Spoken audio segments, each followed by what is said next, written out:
Tema 4, subtema 1, materi yang kedua.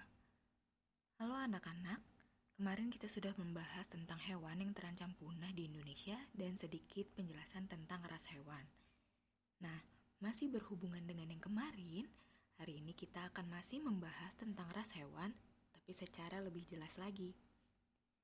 Nah, sedikit ulangan penjelasan tentang ras hewan. Ras hewan adalah pengelompokan hewan yang memiliki cara makan, tempat tinggal, cara berkembang biak, dan sifatnya hewan. Bisa dipahami sampai sini? Nah, sekarang kita lanjut ya. Bila dilihat dari cara makannya, hewan itu dibagi jadi 3 jenis loh.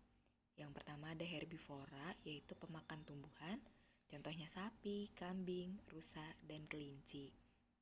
Kemudian ada karnivora atau hewan pemakan daging atau ikan, contohnya kucing, anjing, singa, dan lain-lainnya. Terus ada yang ketiga nih, ada omnivora namanya. Nah, jenis hewan yang ini dia makan segalanya. Bisa makan tumbuhan, bisa juga makan ikan-ikanan, ataupun daging. Contohnya ayam, babi, burung, beruang, dan juga tikus. Itu adalah sebagian contoh kecilnya ya. Nah sekarang kalau dilihat dari jenis hewannya, yang pertama secara habitat atau tempat tinggal. Ada yang hidup di darat dan juga di perairan. Ada air tawar dan air asin. Kemudian dari sifat hewannya, ada hewan yang buas, ada juga hewan jinak. Siapa yang masih ingat tentang hewan buas dan hewan jinak? Yang ketiga, berdasarkan cara berkembang biaknya. Yang pertama ada bertelur, contohnya ayam, burung, ikan, bebek, dan ular. Kemudian ada hewan yang melahirkan, contohnya ada sapi, kucing, kambing, ikan paus, ikan lumba-lumba. Ya benar banget, ikan paus dan ikan lumba-lumba adalah salah satu hewan atau ikan yang bisa melahirkan. Biasanya disebut dengan hewan mamalia. Yang ketiga, ada hewan yang bertelur tapi juga melahirkan. Wah, aneh banget ya. Namanya hewan ovovivipar.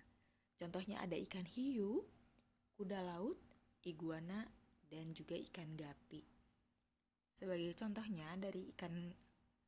Sebagai salah satu contoh nih, untuk contoh perkembangbiakan secara bertelur dan juga melahirkan, yaitu dari kuda laut. Nah, cara berkembang biaknya mereka ketika masa kawin, sang betina dan jantan itu lagi kawin nih. Nanti anaknya itu akan muncul sebagai telur. Nanti di dalam telurnya itu akan ada anak yang akan berkembang selama masa kehamilan.